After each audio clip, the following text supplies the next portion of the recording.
오늘은 복된 주일입니다. 이제 12시 예배에 참여하고 계시는 우리 모든 성도님들을 예수님의 존귀하신 이름으로 축복합니다. 지금 다 같이 가족들과 온라인 예배를 대부분의 성도님들이 드리고 계실 텐데요. 함께 예배하는 가족들이 곁에 계시다면 우리 이렇게 좌우에 인사 한번 하시겠습니다. 예수님만이 우리 인생의 해답입니다. 예수님만이 우리 인생의 해답입니다. 아멘. 코로나 확산세가 지속되고 있고요.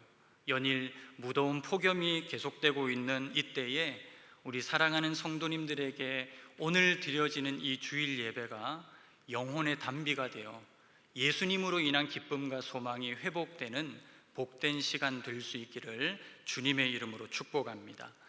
2019년에 개봉했던 봉준호 감독의 영화죠.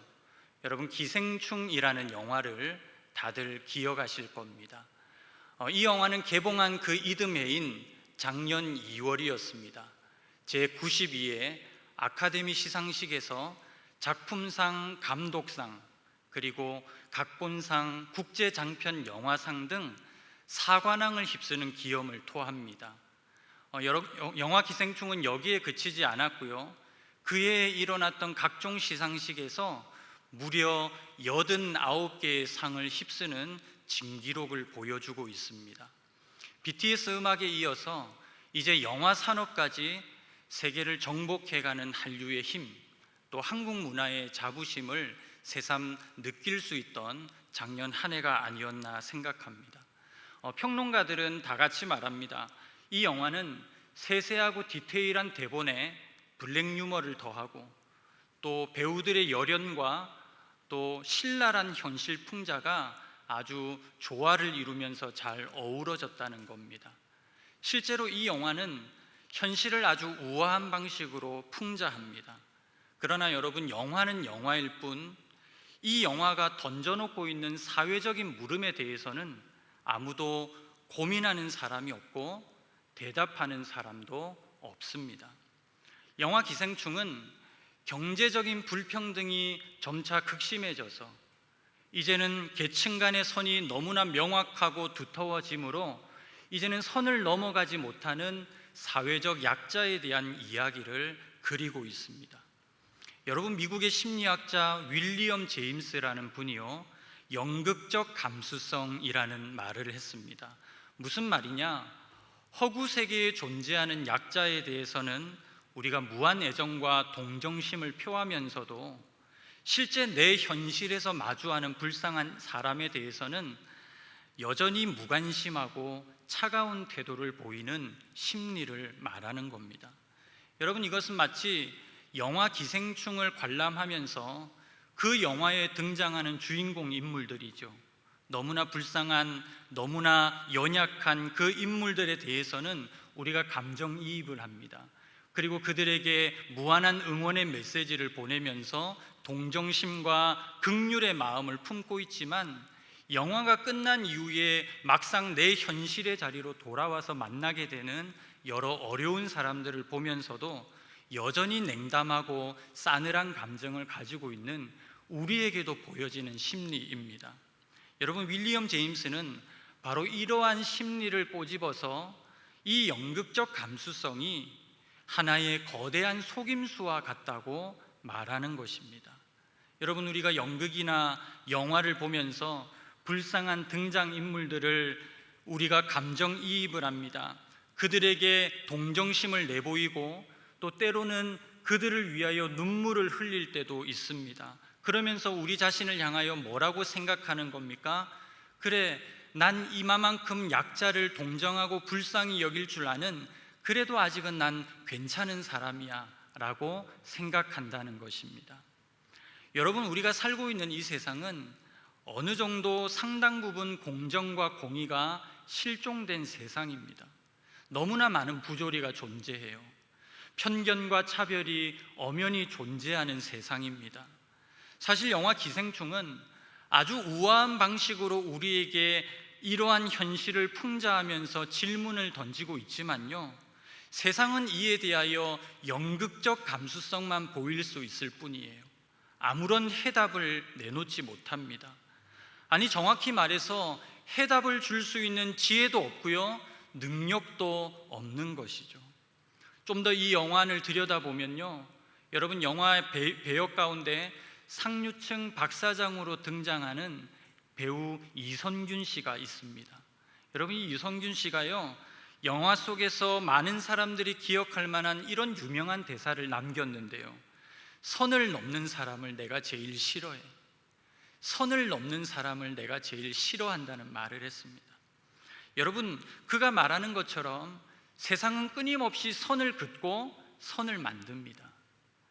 그리고 세상이 만들어 놓은 이 선을 기준으로 배제와 차별이 이루어지기도 하고요, 때로는 폭력이 가해지기도 하는 것입니다. 출신 지역이라는 선이 있습니다. 보이지 않지만 학력이라는 선이 엄연히 존재합니다. 재력이라는 선으로 여전히 사람들을 가르고 구분짓습니다. 여러분, 이렇게 사람들은 보이지 않는 선긋기를 통해서 지금도 편견과 차별을 가하고 있는 거예요. 세상은 이 문제에 대해서 답할 수 있는 지혜도 없고요, 이 문제를 해결할 수 있는 능력도 없습니다. 여러분, 오직 예수님의 복음만이 이 문제를 해결할 수 있는 유일한 해답인 줄로 믿습니다. 그래서 바울은 갈라디아서 3장 28절에서 이렇게 말씀합니다. 함께 읽을게요. 너희는 유대인이나 헬라인이나 종이나 자유인이나 남자나 여자나 다 그리스도 예수 안에서 하나이니라. 여러분, 예수님 당시에도 선긋기가 난무했어요. 그 당시에 존재했던 선 무엇일까요? 인종이라는 선이었습니다. 신분과 성별이라는 선이 있었습니다. 어느 시대에나 여러분 세상에는 선이 존재합니다. 그런데 그 당시에 만연했던 선, 사람들로 편가르고 나누는 그 모든 편견과 차별, 무엇으로 해결할 수 있다고 바울이 말하는 겁니까? 예수 그리스도로 해결할 수 있다는 것입니다. 누구든지 그리스도 예수 안에 있으면 유대인이나 헬라인이라 할지라도 인종을 넘어 하나 될 수 있다고 말하는 것입니다. 그 사람이 심지어 종이나 자유인이라 할지라도 남자이든지 여자이든지 상관없이 선을 넘어 예수 안에서 하나 될 수 있다고 말씀하는 것입니다. 여러분, 이와 같이 복음은요, 항상 세상이 그어놓은 선을 무력화시킵니다. 그 선을 무너뜨리는 역할을 하는 거예요. 역사에서도 보면요, 그 오랜 노예 제도를 폐지한 것도 바로 복음의 능력이었습니다. 그 옛날 우리나라에서도요, 양반과 노비가 하나 된 것은 정치가 아니었습니다. 사회운동 때문이 아니었습니다. 바로 복음의 힘이었습니다. 세상은 지금도 선을 긋고 편견과 선입견을 만듭니다. 그리고 우리에게 그러한 편견을 주입해요, 그러한 선입견을 날마다 강화시킵니다. 그러나 그리스도인들은 어떤 존재입니까? 예수 안에서 세상이 그어놓은 이 육중한 선과 장벽을 날마다 무너뜨리는 존재, 날마다 지워나가야 하는 존재임을 기억하시길 바랍니다. 심지어 예수님의 십자가는 하나님과 인간 사이에 존재했던 그 육중한 장벽을 허물어 내셨습니다. 주님의 십자가 복음이요, 오늘도 우리를 그 어떤 편견도 없이 주님의 십자가 앞으로, 하나님의 임재 앞으로, 하나님의 보좌 앞으로 나아갈 수 있도록 이끌어 주신 것이죠. 여러분, 예수님 당시의 바리새인들은 율법의 세세한 조항과 규칙들을 더해가면서 사람들을 선긋고 구분지었습니다. 지금 요한복음 9장에 등장하는 자책 모세의 제자들은 어떻습니까? 사람들을 편견과 선입견을 가지고 아주 냉담하고 차가운 태도로 대하고 있는 거예요. 여러분, 여기에 예수님의 제자들조차도 결코 자유롭지 못한 모습을 보이고 있는 것이죠. 이런 상황 가운데 오늘 본문에서 예수님은 자신이 누구인지를 드러내시면서 제자들을 교훈하시며 표적을 행하고 계시는 것입니다. 여러분, 오늘 이 본문을 통해서 우리는 과연 무엇을 회복하고 무엇을 붙잡아야 할지 하나님 주시는 교훈을 함께 생각해 보고자 합니다. 자, 오늘 우리가 함께 읽은 이 본문은요, 날 때부터 맹인된 사람을 치유하시는 예수님의 요한복음 표적 가운데 하나입니다. 특별히 여러분, 요한복음에는 예수님의 7가지 표적이 등장하는데요, 그 첫 번째 표적이 2장에 나타나는 가나안 혼인잔치입니다. 물을 포도주로 바꾸어 내신 사건이죠. 오늘 본문은 예수님의 이 7가지 표적 가운데 바로 6번째 이적 사건으로 자신이 이 세상에 참된 빛으로 오셨다는 사실을 보여주고 있는 거예요. 여러분, 그러면 오늘 이 본문에 등장하는 맹인, 그는 어떤 사람일까요? 오늘 본문 1절에서는 이렇게 말씀합니다. 우리 1절 말씀 같이 한번 읽겠습니다. 예수께서 길을 가실 때에 날 때부터 맹인된 사람을 보신지라. 여러분, 성경은 지금 이 맹인이 날 때부터 맹인이었다는 사실을 기록하고 있습니다. 다시 말해서 그는 태어날 때부터 절망을 안고 태어난 거예요. 흑암 중에 출생한 것입니다. 태어날 때부터 그가 맹인이었다는 사실은 여러분, 그가 오늘 본문에서 예수님을 만날 때까지 지난날 어떤 삶을 살아왔을지를 충분히 추측해 볼 수 있게 하는 대목인 것이에요. 오늘날에는 그 상황과 형편이 많이 좋아졌습니다. 사람들의 인식도 많이 개선되었어요. 그러나 그 당시에 맹인이라고 하면 사회적으로는 그냥 버려진 자들이었습니다. 극빈자들이었어요. 교육의 혜택도 전혀 받지 못했습니다. 사회 구성원으로서의 인정도 없는 시대였습니다. 그러니 이 맹인은요, 사회적으로나 경제적으로나 아주 곰핍한 삶을 살았던 것이죠. 그래서 성경에 보면요, 대부분 소경을 다른 말로 거지라고도 표현하고 있는 것이에요. 심지어 지금 예수님의 제자들조차 이 맹인이 부모의 죄 때문이든지 아니면 자신의 죄 때문이든지 어찌됐든 지금 그는 하나님께 벌을 받고 있는 중이라는 생각을 가지고 있었던 거예요. 여러분, 그가 맹인된 것, 하나님께 저주를 받았기 때문이라는 이 생각이 사회적인 통념이었습니다. 그렇게 생각하는 것이 보편적인 문화였던 그 사회 속에 이 맹인이 살았던 것이죠.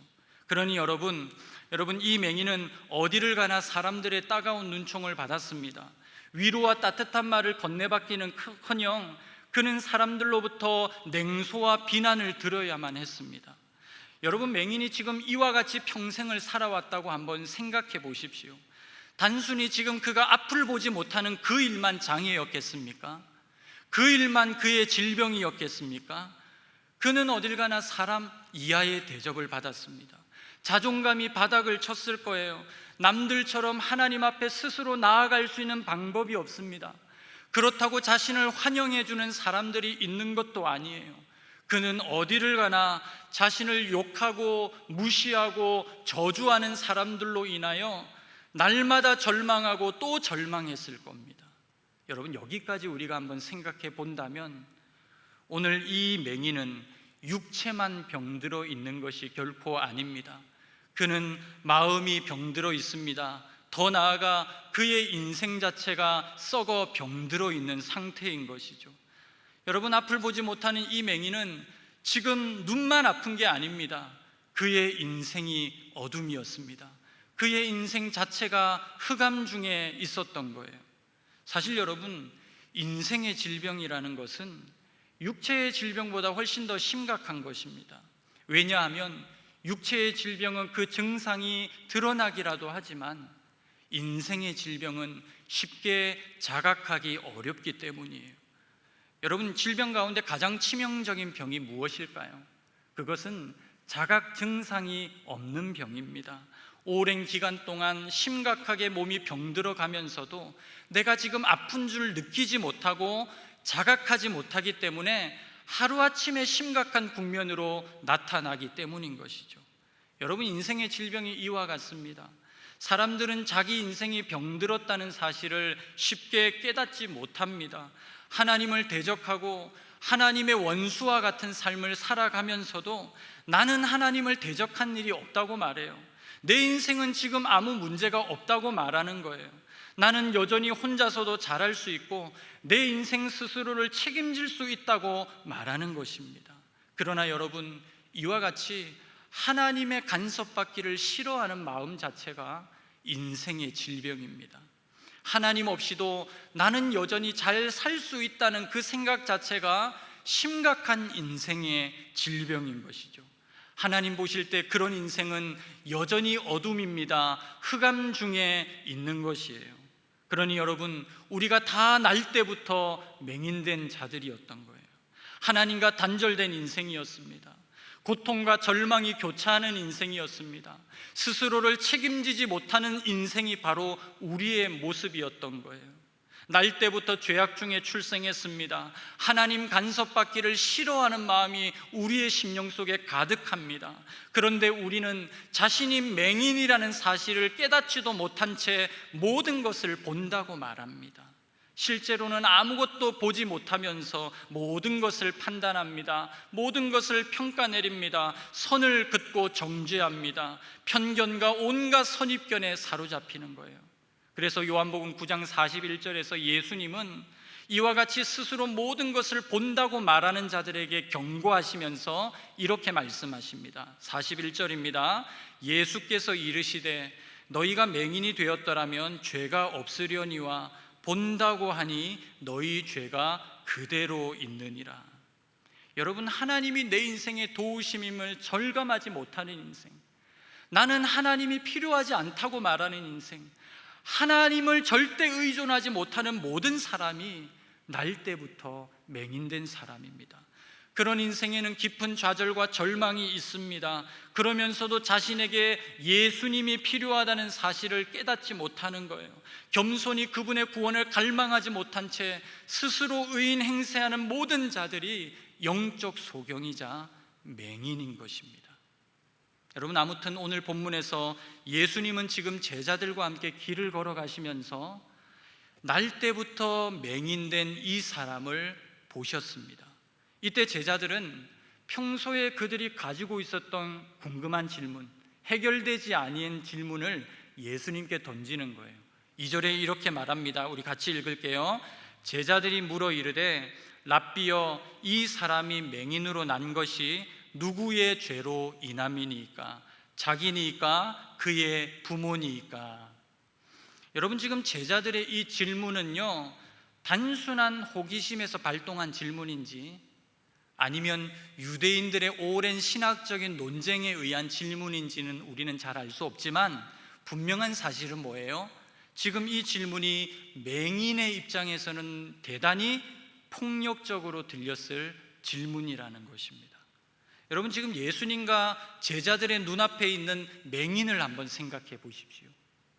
비록 그는 장애를 가지고 있어요. 평생 앞을 보지 못했습니다. 그러나 여러분, 앞을 보지 못했기 때문에 그는 들을 귀가 더 발달해 있는 사람입니다. 그도 엄연히 들을 귀가 있는 사람이었잖아요. 그런데 마치 그가 존재하지 않는 것처럼 오늘 제자들은 지금 그의 장애와 그의 고통의 문제에 대해서 서스럼 없이 말하고 있는 것입니다. 그것도 그가 겪고 있는 고통과 장애의 원인이 누구의 죄 때문이냐는 논쟁에 맹인의 부모님까지도 끌어들이고 있는 거예요. 여러분, 지금 제자들은요, 그렇지 않아도 고통받고 있는 한 인간의, 한 인생에 여러분, 행할 수 없는, 행해서는 안 되는 여러분 엄청난 가혹한 일을 저지르고 있는 것이에요. 종교적인 죄책감까지 얹어주고 있습니다. 비인격적인 무례함까지 범하고 있는 것이죠. 중요한 것은 지금 제자들이 이 맹인의 고통의 원인을 죄에서 찾고 있다는 것입니다. 그들은 이 사람의 불행을 죄의 결과라고 이미 전제하고 있습니다. 단정을 내리고 있는 것이죠. 제자들은 다만 그 죄가 지금 누구의 죄인가를 예수님께 질문하고 있었던 것입니다.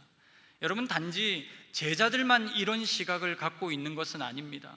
이것은 당시 대부분의 유대인들이 가지고 있던 죄와 고통의 문제를 이해하는 보편적인 사고방식이었어요. 한마디로 인간의 모든 불행과 고통의 문제를 원인과 결과로 생각하는 것입니다. 대표적인 예가 누굴까요? 욥의 세 친구입니다. 여러분, 욥의 세 친구는 바로 이런 인과론적인 사고방식을 가지고 욥에게 나와 그를 괴롭게 만들었습니다. 욥의 세 친구는 다음과 같은 논리로 3단 논법으로 욥에게 늘 말을 했습니다.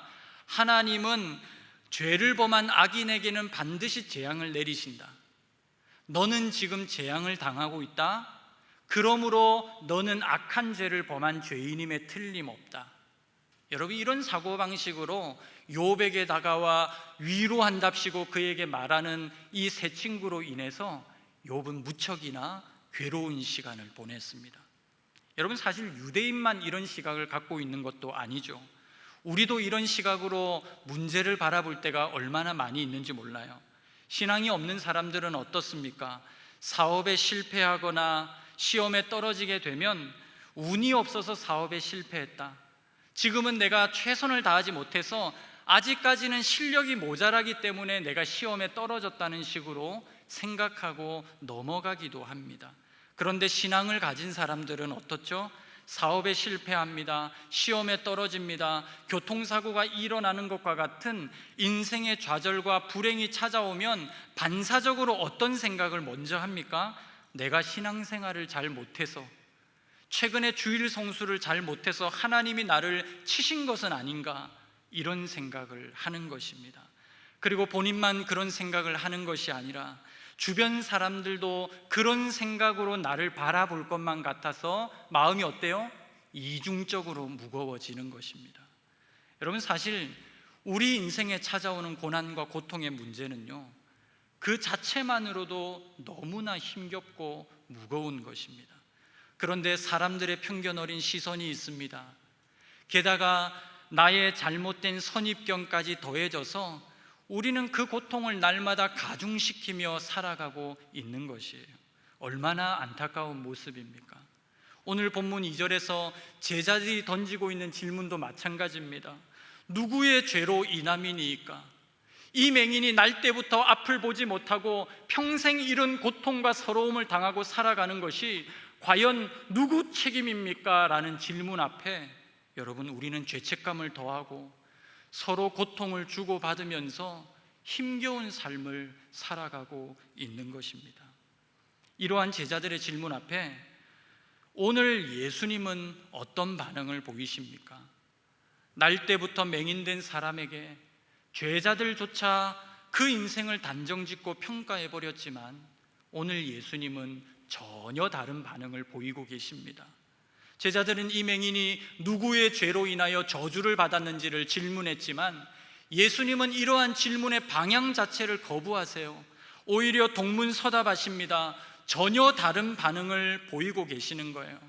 여러분, 예수님의 반응은 무엇입니까? 먼저 예수님은 우리의 고통을 긍휼히 여겨주십니다.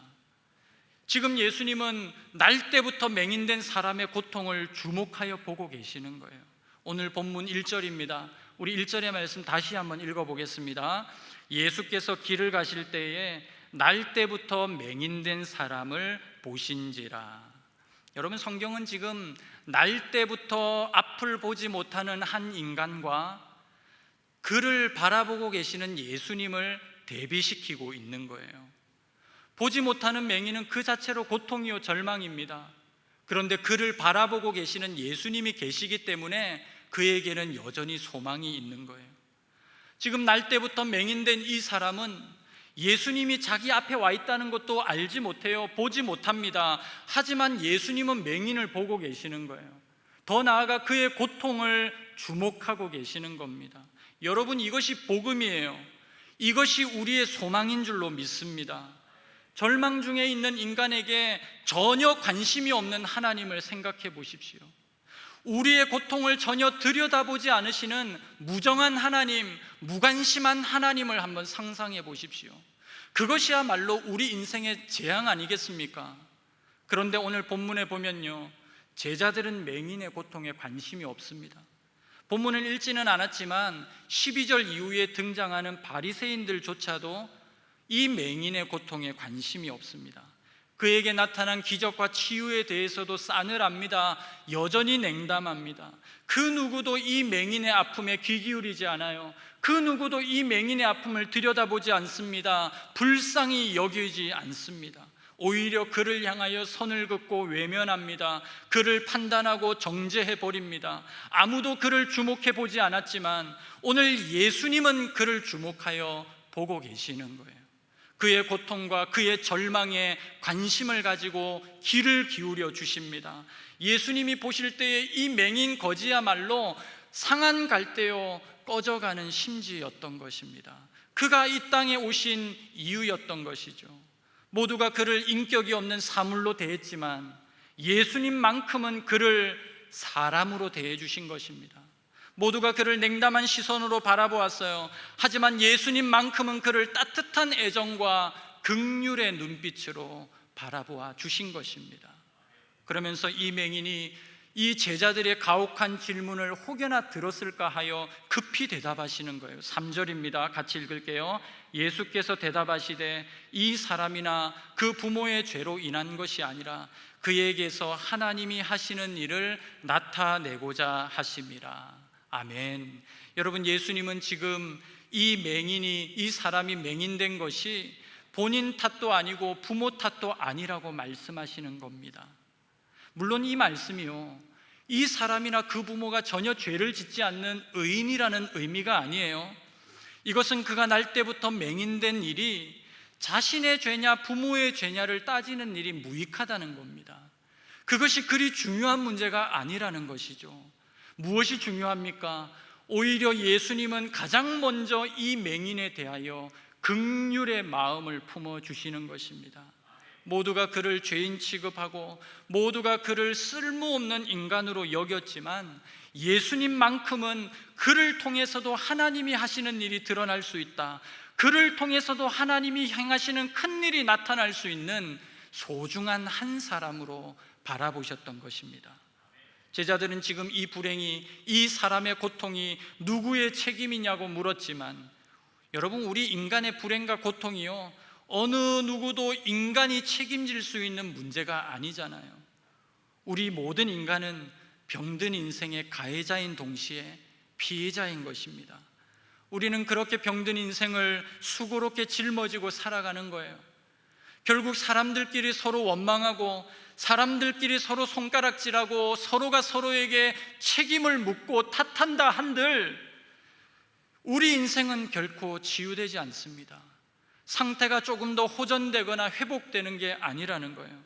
오직 하나님이 하시는 일이 나타날 때에만 우리 인생은 회복되고 치료되는 줄로 믿습니다. 하나님은 오늘도 우리 한 사람 한 사람의 인생에 지대한 관심을 가지고 계세요. 예수님은 오늘도 우리를 불쌍히 여겨주십니다. 특별히 우리의 고통을 주목하여 바라보십니다. 그분은 우리 인생을 향하여 책임을 묻기 이전에 하나님이 하시는 일을 우리에게 나타내기를 원하시는 분이세요. 오늘도 그 주님의 긍휼과 사랑으로 말미암아 다시금 소망을 품고 일어나는 우리 오륜의 모든 성도님들 되실 수 있기를 주님의 이름으로 축복합니다. 두 번째로, 예수님은요, 어두운 인생의 생명의 빛을 비추어 주십니다. 여러분, 예수님은 지금 하나님이 하시는 일을 언급하시면서요, 내가 세상의 빛이라고 말씀하십니다. 우리 5절의 말씀 같이 한번 읽을게요. 내가 세상에 있는 동안에는 세상의 빛이로라. 여러분, 예수님은 지금 이 말씀을 하시면서 땅에 침을 뱉어 진흙을 이겨 이 맹인의 눈에 발라주시죠. 그리고 실로암 못에 가서 씻으라고 명령하십니다. 어때요? 놀라운 기적이 일어납니다. 여러분, 요한복음에 나타나는 모든 표적은요, 단순한 기적들이 아닙니다. 표적이라고 하는 말은 기적이 나타내고자 하는 바가 있다는 거예요. 다시 말해 의미가 있다는 것입니다. 여러분, 예수님이 어떠한 분이신지를 알려주기 위해 의도적으로 행해진 기적을 요한복음에서는 계속 소개하고 있는 것입니다. 여러분, 지금 예수님이 말씀하고 계시는 하나님이 하시는 일, 그것은 무엇입니까? 세상의 모든 혼돈과 어두움을 생명의 빛으로 밝혀내시고 회복시키는 바로 그 일입니다. 예수님이 바로 이 하나님의 일을 행하기 위해 이 땅에 오셨다는 거예요. 지금 맹인의 눈을 밝혀주시는 예수님은 모든 흑암과 어둠을 밝히는 세상의 빛으로 이 땅에 오신 것입니다. 본문 바로 앞에 8장 12절에서 예수님은 이와 같이 말씀하세요. 12절 같이 한번 읽겠습니다. 예수께서 또 말씀하여 이르시되 나는 세상의 빛이니 나를 따르는 자는 어둠에 다니지 아니하고 생명의 빛을 얻으리라. 여러분, 예수님만이 어둠 속에 있는 우리 인생을 고치시는 분이십니다. 예수님만이 우리 인생을 새롭게 살게 하시는 분이심을 믿으시길 바랍니다. 지금 맹인의 눈을 뜨게 하신 예수님은 그에게 육체의 치유만 행하신 것이 아닙니다. 예수님은 오랜 죄책감으로 죽어있던 한 영혼을 살리신 거예요. 사람들의 편견과 손가락질로 망가질 대로 망가지고 깨어질 대로 깨어진 한 인생을 일으키신 것입니다.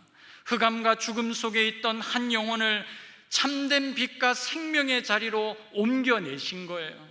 그리고 예수님은 이 맹인이 더 나아가 하나님 나라를 볼 수 있게끔 그의 가려진 눈을 열어주신 것입니다. 여러분, 오늘 본문에 우리가 함께 읽지는 않았지만 치유받은 맹인은 38절에 가서 이런 고백을 예수님께 드립니다. 우리 같이 읽을게요. 이르되 주여 내가 믿나이다 하고 절하는지라. 여러분, 무엇을 말합니까? 그는 육체의 눈만 뜬 게 아니라 지금 가려진 영적인 눈을 뜨게 된 것입니다. 믿음의 눈을 들어 이제는 소망의 주를 바라보게 된 것이죠. 예수님은 절망으로 인하여 가려진 맹인의 눈을 뜨게 하셨어요. 그리고 믿음의 눈을 들어 영원한 하늘나라를 소망하게 하신 것입니다. 여러분, 이것이 바로 3절에서 예수님이 언급하고 계시는 하나님이 하시는 일입니다. 여러분, 예수님은 지금도 그 하나님의 일을 우리 가운데 행하십니다. 맹인의 눈을 뜨게 하신 그 예수님은요, 오늘도 우리 인생 어두운 깊은 곳에 생명의 밝은 빛을 비추어 주십니다. 절망의 자리에 있는 우리에게 소망의 빛을 비추어 주시는 거예요. 여러분, 고통의 자리에 있는 우리에게 회복의 빛을 비추어 주십니다. 사망의 자리에 있는 우리에게 구원의 빛을 비추어 주시는 것입니다. 그분은 오늘도 우리의 고통을 결코 외면하지 않으세요. 우리의 탄식과 절망을 그냥 지나치는 법이 없습니다. 오히려 바라보십니다. 그냥 보시는 것이 아니라 긍휼의 눈빛으로 불쌍히 여기시며 주목하십니다. 그리고 그 예수님은 우리 인생을 불쌍히 여기실 뿐만 아니라 우리를 그 어둠의 자리에서 건져내십니다. 절망과 탄식의 자리에 생명의 빛을 비추어 살아나게 하시고 하나님 나라를 보게 하시는 것입니다. 오늘도 주님은 우리 안에 이 하나님의 위대한 일들을 행하시고 나타내시는 분이심을 믿으시길 바랍니다. 사랑하는 여러분, 우리는 다 맹인이었습니다. 절망으로 빛이 없어 방황하던 맹인이었습니다. 세상의 수많은 편견에 갇혀 긍휼의 마음도 주님의 마음도 다 잃어버린 맹인이었습니다.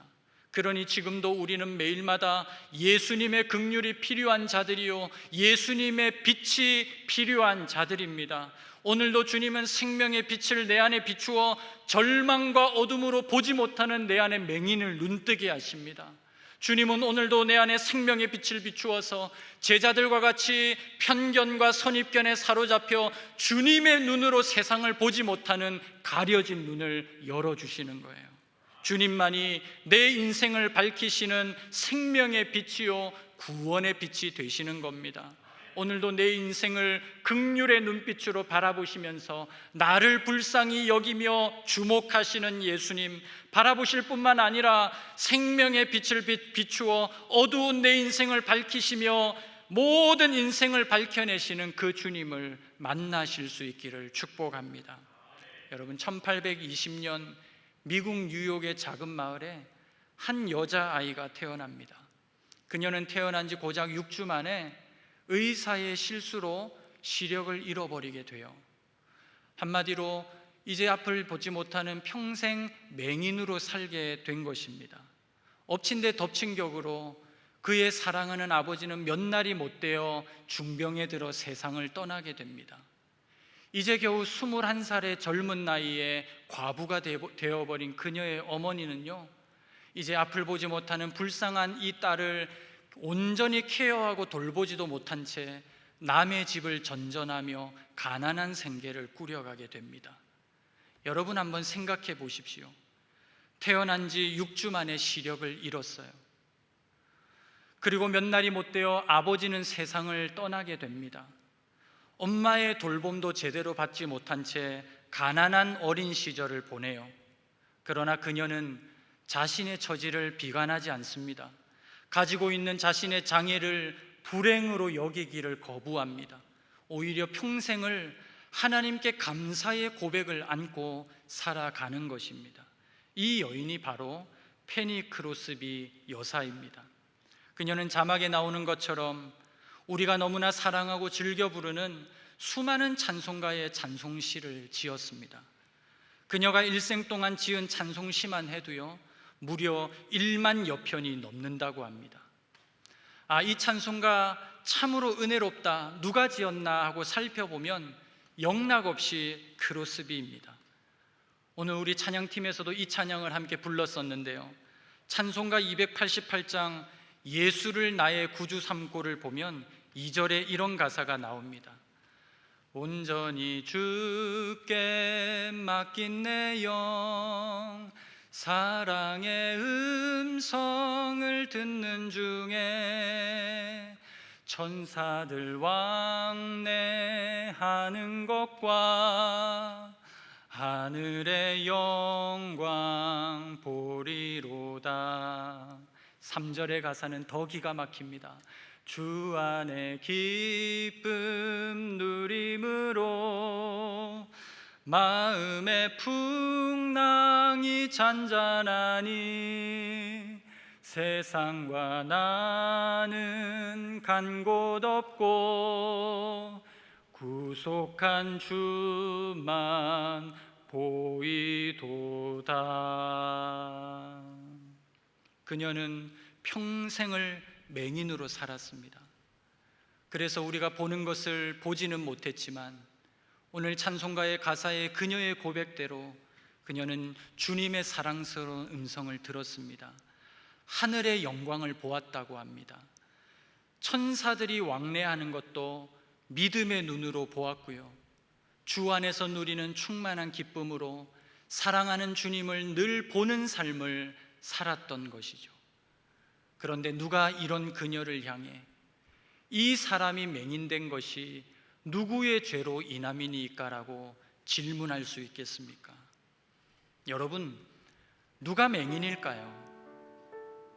건강한 눈을 가지고서도 여전히 감사하지 못하고 원망과 불평과 불행을 토로하는 우리가 맹인 아닐까요?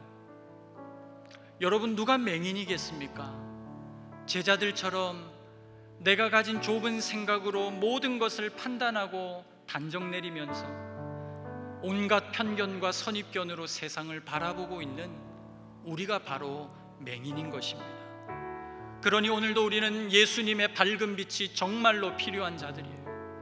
그분의 빛이 임하면 더 이상 선 긋고 나누고 편가르는 인생이 아니라 영혼을 긍휼히 여기며 불쌍히 여길 줄 아는 인생으로 변화되는 것입니다.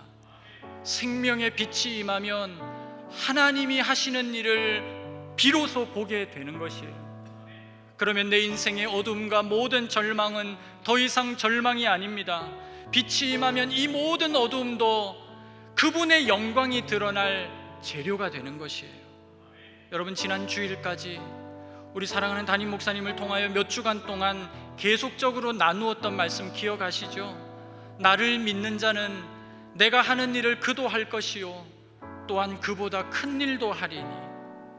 여러분, 주님의 생명의 빛이 내게 임하면 우리는 하나님이 하시는 일을 보게 될 뿐만 아니라 그 하나님의 일을 행하는 삶을, 그보다 더 큰 일도 감당하는 삶을 살게 되는 것입니다.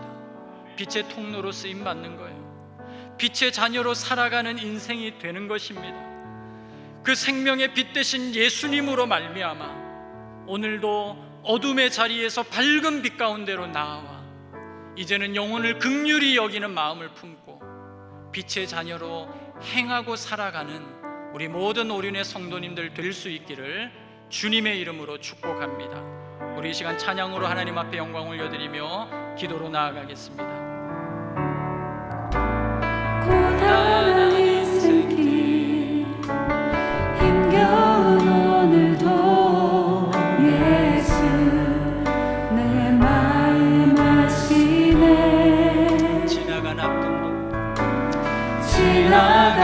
아픔도 마주할 세상도 예수 내 마음 아시네. 하루를 살아도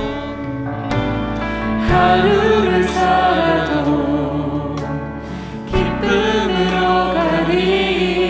예수 늘 함께 하시네. 후회도 염려도 온전히 맡기리. 예수 늘 함께 하시네. 믿음의 눈 들어 믿음의 눈 들어 주를 보리. 이 또한 지나가리라. 주어진 내 삶의 시간 속에 주의 뜻 다시 한번 고백합니다. 믿음의 눈 들어 믿음의 눈 들어 주를 보리. 이 또한 지나가리라. 주어진 내 삶의 시간 속에 주의 뜻 알게 하소서. 이 시간 우리 사랑하는 성도님들, 이 시간 받은 말씀을 가지고 우리 두 손을 가슴에 한번 얹고 기도하길 원합니다. 오늘 제자들은 길 가다가 발견한 이 맹인을 두고 예수님께 이 사람이 맹인된 것이 누구의 죄로 인함입니까? 라고 물었습니다. 하지만 예수님은 그 맹인을 불쌍히 여기며 그저 바라봐 주셨습니다. 맹인은 예수님을 발견하지 못했지만 예수님은 이 맹인을 주목하여 보셨습니다. 사랑하는 성도 여러분, 주님은 오늘도 우리의 아픔과 고통을 결단코 외면하지 않으십니다. 주님은 우리의 실패와 좌절을 추궁하지 않으세요. 책임을 묻지 않으십니다. 오히려 주님은 우리를 긍휼히 여기시며 우리의 아픔과 고통에 주목하시는 분이십니다. 그리고 우리의 인생 깊은 어두움에 생명의 빛을 비추어 살아나게 하시고 회복되게 하시는 분이십니다. 주님, 오늘도 우리의 삶의 자리에 당신의 생명의 빛이 필요합니다. 코로나 상황으로 인하여 지쳐있는 내 심령 가운데 비대면 예배가 길어지며 예배의 감격을 상실하고 잃어버리고 하나님과의 관계에 대하여 더 이상 확신이 없는 내 심령 가운데 오늘 주님의 생명의 빛이 필요합니다. 생명의 빛을 내 심령 가운데 비추어 주시옵소서. 주님의 생명의 빛이 우리의 영혼을 다시 살게 할 줄로 믿습니다. 그 빛이 임하면 내 인생의 어둠과 절망도 하나님의 영광이 드러날 재료가 되는 줄로 믿습니다. 이 시간 주님 이름 한번 부르시고 그 생명의 빛을 내게 비추어 달라고 주님 이름 한번 부르며 기도합니다. 주여, 하나님 아버지 감사합니다. 주님, 오늘도 이 12시 예배로 주님 앞에 영광 올려드리며 하나님 대안 없는 내 인생 가운데 오늘도 나를 긍휼히 여겨주시며 나를 불쌍히 여겨주시며 내 인생과 내 고통에 주목하시는 주님, 오늘도 손을 내밀어 나를 치료하시고 고치시고 내 인생의 깊은 절망과 어둠 속에 예수의 밝은 빛을 비추어 주기를 원하시는 주님, 오늘도 내게 그리하옵소서. 오늘도 내게 그리하옵소서. 하나님 아버지, 내가 원하오니 주여, 오늘도 생명의 빛을 내게 비추어 밝혀주셔서 내 인생의 모든 어둠과 절망이 사라지게 하시고 이 어둠도 하나님의 영광이 드러날 재료가 되게 하여 주셔서 하나님이 행하시는 위대한 일들이 오늘 내 인생 가운데 나타나게 도와주시옵소서. 주여, 역사하여 주시옵소서. 하나님 감사합니다. 날 때부터 맹인된 사람을 불쌍히 여기시며 그의 인생의 고통에 주목하신 하나님은 오늘도 내 삶의 아픔과 고통을 외면하지 않으시는 분이신 줄로 믿습니다. 나를 긍휼히 여기시며 바라보시는 주님은 오늘도 내게 생명의 빛을 비추어 내 인생 어둠을 밝히시는 분이신 줄로 믿습니다.